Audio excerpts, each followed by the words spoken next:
Welcome back to Not the Right, where we dive into the stories that need to be told. I'm Nick. And I'm Natasha.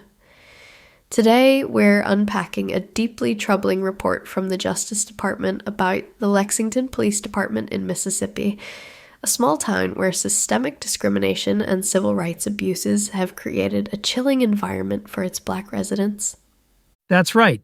Lexington is home to just about 1,200 people, with around 76% of the population being Black.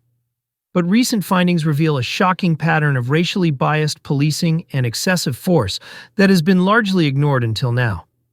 The Justice Department's report paints a grim picture. It describes a police force that routinely violates constitutional rights, using arrests for minor offenses as a means to generate revenue. This isn't just about bad policing, it's about a community under siege. Maybe the DOJ should have the same energy with the Phoenix Veterans Hospital Police. Lots to unpack there, for sure, but I digress. Exactly.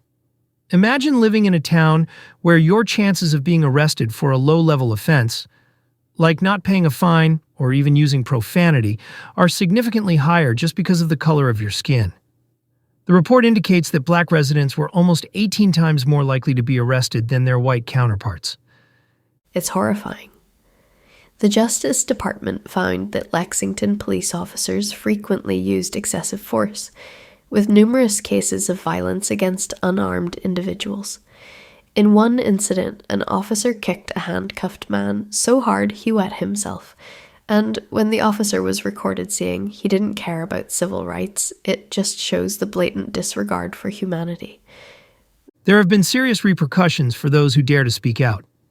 Jill Collin Jefferson, the president of the civil rights organization Julian, has been documenting these abuses for years.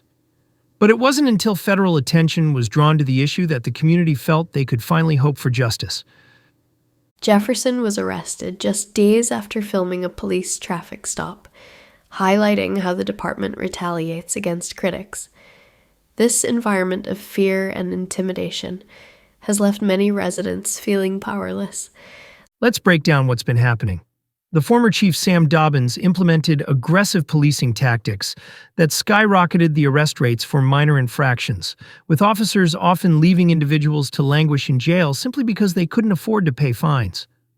His statistics are staggering. In just 2 years, the department made nearly 1 arrest for every 4 residents. That's more than 10 times the average arrest rate for Mississippi. And what does that say about the policing philosophy when people are punished for being poor? It sends a clear message that the justice system is not truly about justice. It's a mechanism of control, especially in impoverished communities. As Assistant Attorney General Kristen Clark stated, in America, being poor is not a crime. Yet in Lexington, poverty is being weaponized against the most vulnerable. The community is fighting back, but it's an uphill battle.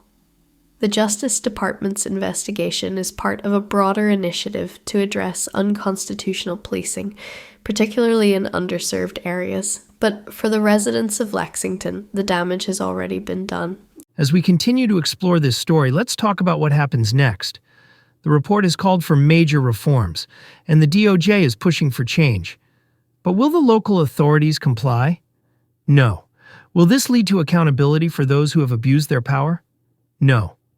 Will there be actual laws passed to stop the abuse against Black people? Absolutely not. That's the question we need to keep asking.